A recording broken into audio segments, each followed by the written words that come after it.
Apesar da grave crise financeira, o Corinthians resolveu abrir os cofres e fretou 2 aviões grandes para levar conselheiros, familiares de jogadores e funcionários de São Paulo ao Rio de Janeiro para que eles pudessem assistir a final da Copa do Brasil. Comportamento bem pouco comum na gestão Osmar Stabile, embora fosse uma frequente sob o comando de Augusto Melo. Decisão de levar familiares e especialmente funcionários tem a ver com a ideia de mobilizar a comunidade corintiana. Já os conselheiros acabaram indo até numa questão política. Mas quem não esteve presente nessa barca acabou por criticar o presidente Osmar Stabile. Lembrando da condição financeira extremamente ruim, o Corinthians vai fechar a temporada com mais de 200 milhões de reais de prejuízo. Dívida se aproximando de 3 bilhões de reais, avaliação interna de que não havia grana para toda essa quantia. O fretamento de um avião grande, que leva pelo menos 50, 60, 70 pessoas, esse fretamento não sai por menos de 300, 400 mil reais. Se foram 2 aviões fretados, custo do Corinthians se aproxima de 800 mil, apenas para levar todo esse pessoal. O que você pensa sobre o tema? Já usa o espaço para comentário e registra a sua opinião, beleza? Hora de falar sobre o Corinthians para repercutir uma notícia do portal chamado Time do Povo. A informação é de que o Corinthians rejeitou a oferta de 40 milhões de reais pelo Hugo Souza. O nome do clube não foi revelado, se trataria de um time italiano. Entrei em contato com o staff do jogador e também com o Corinthians, até por conta da decisão da Copa do Brasil, ninguém quis se posicionar. De qualquer forma, o Corinthians teria dito não para a oferta, porque entende que o Hugo Souza vai render mais. A grande percepção no Parque São Jorge é de que o Hugo Souza não deve durar muito tempo no clube. Cada vez maior o assédio sobre o jogador. Tem essa oferta do time italiano, tem uma especulação de que o Milan o quer. Também ouvi ao longo da semana do staff do jogador que um time da Inglaterra também monitora os passos do atleta, que já foi convocado para a seleção brasileira. O Hugo Souza foi decisivo na classificação do time para a final da Copa do Brasil e com isso vai se tornando cada vez mais latente a possibilidade de um negócio com o futebol europeu, com a lembrança de que o Hugo custou apenas 5 milhões de reais junto ao Flamengo, um dos melhores negócios de Fabinho Soldado à frente do cargo de executivo de futebol alvinegro. E o Corinthians é o mais novo campeão da Copa do Brasil. No ano em que o Timão teve presidente empichado, 4 meses de transfer ban, quase 3 bilhões de reais de dívidas, um prejuízo estimado em mais de 200 milhões de reais. Apenas 2 contratações, ambas sem custos, de Fabrício Angeleri e Vitinho. Apesar de tudo isso, Corinthians termina 2025 como campeão paulista e da Copa do Brasil. O único time grande de São Paulo a levantar taças nessa temporada. Esse é o futebol.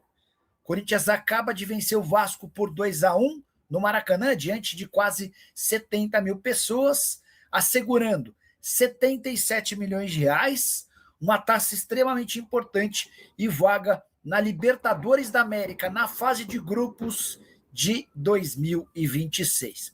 Os rivais do Corinthians, Palmeiras investiu 703 milhões de reais em 12 reforços, folha salarial superior a 40 milhões de reais por mês e nenhum título. O São Paulo, em crise financeira, em crise política, com investigação policial, nenhum título.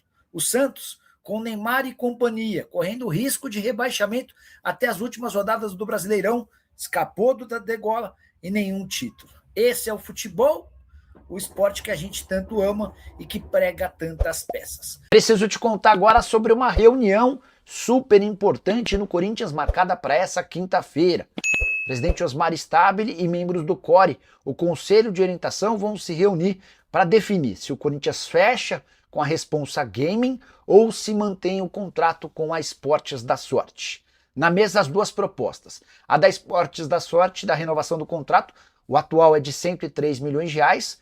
A partir de 2026, se o Corinthians aceitar essa oferta, o Timão passa a ganhar 150 milhões de reais fixos, mais 50 milhões de reais de bônus. Acontece que a Responsa Gaming, uma empresa recém-criada e ligada a pessoas que estiveram na PixBet, a Responsa Gaming topa pagar 180 milhões de reais fixos, com uma série de bônus que levariam para mais de 220 milhões de reais. Importante registrar que a Responsa Gaming topa fazer um adiantamento do dinheiro para que o Corinthians utilize a grana, por exemplo, para a quitação do transfer ban. Hoje o Corinthians deve cerca de 85 milhões de reais. O que pega é que o compliance do Corinthians fez uma série de apontamentos a essa empresa, colocando em dúvida a capacidade financeira de a Responsa Gaming cumprir com esse plano de 3 anos de contrato e pelo menos 180 milhões de reais por ano. Os apontamentos foram respondidos e serão apresentados ao Stabile e também ao Core na reunião dessa quinta-feira. Queria lembrar também que entre os bônus previstos no contrato da Responsa Gaming, 12 milhões de reais são por participação na Libertadores da América. Então o Corinthians pode ter mais ou menos 50 milhões de reais de adiantamento da Responsa Gaming, além de 12 milhões pela presença na Libertadores em caso de título da Copa do Brasil. Já seriam 62 milhões para a utilização da quitação do transfer ban.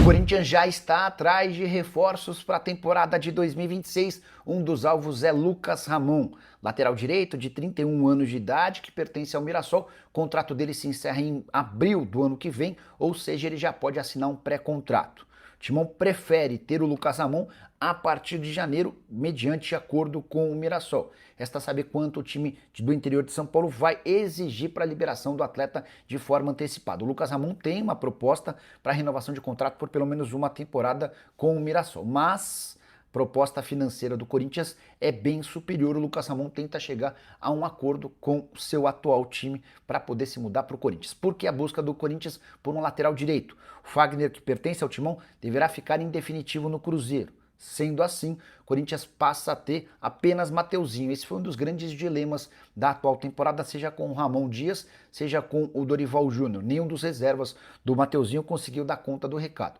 E é por isso que o clube busca um lateral direito. O Lucas Ramon nunca conseguiu jogar bem em times grandes, mas fez temporada bastante sólida e consistente no Mirassol. 44 partidas, 5 gols e 5 assistências, titular absoluto do quarto colocado do Campeonato Brasileiro.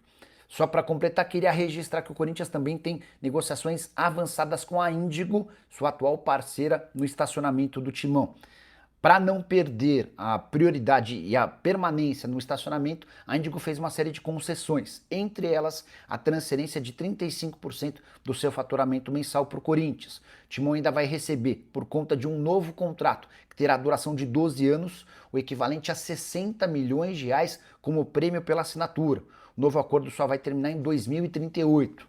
A Índigo também concordou em perdoar a dívida que os ex-presidentes do Corinthians tinham pela utilização de espaços no estacionamento da Neoquímica Arena. Valeu, fiel! Tamo junto demais. Aqui é o Radar Corintiano. Sempre na cola das notícias do Timão, do jeito que o corintiano gosta. Se você curtiu o vídeo, já fortalece aí com o like, porque isso ajuda demais o canal a crescer. Aproveita e compartilha com aquele parceiro que vive falando de Corinthians o dia inteiro. Se inscreve aí também, porque aqui todo dia tem resenha, tem notícia quente e tem aquele papo reto sobre o nosso Coringão. Se cuida aí! E vamos que vamos, porque o Corinthians não para nunca. E o Radar Corintiano também não!